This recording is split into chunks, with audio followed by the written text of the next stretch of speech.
Naomba tujikumbushe kidogo jinsi ya kuverify tini. Hatua ya kwanza unaingia Google.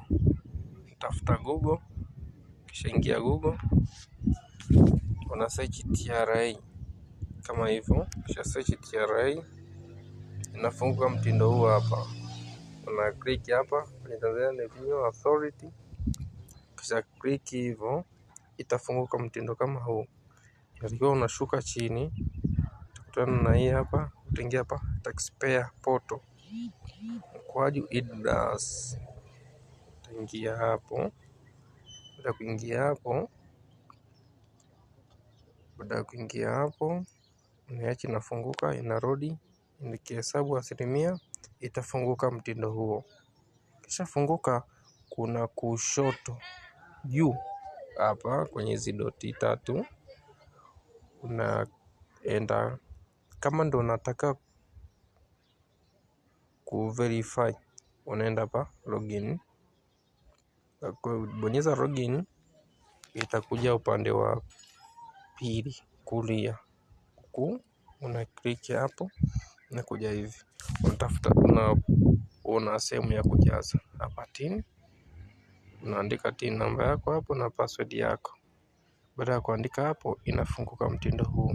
Kisha funguka kama hivi, inakwenda hapa juu, inakwenda inataja jina la huyo mwenye tin. Achana na hiyo ambayo unakuwa na verify, no, ile nyingine ambayo wewe unakuwa unatumia ku verify nyingine.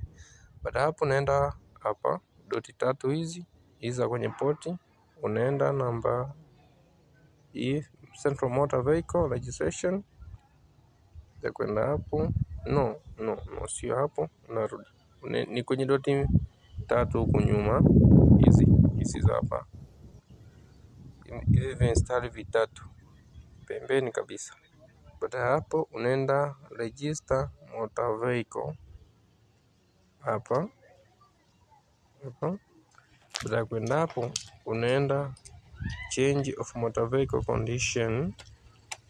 Baada hapo unaenda change of ownership.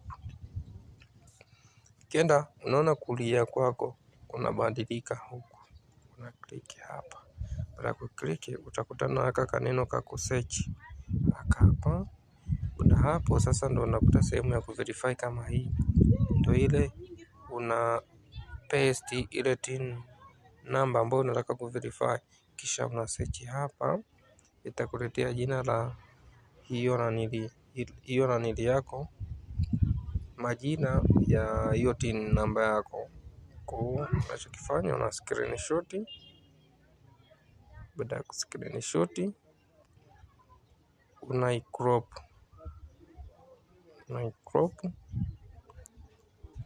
ukisha crop una save hapo, na kumemaliza kazi yako. Asante.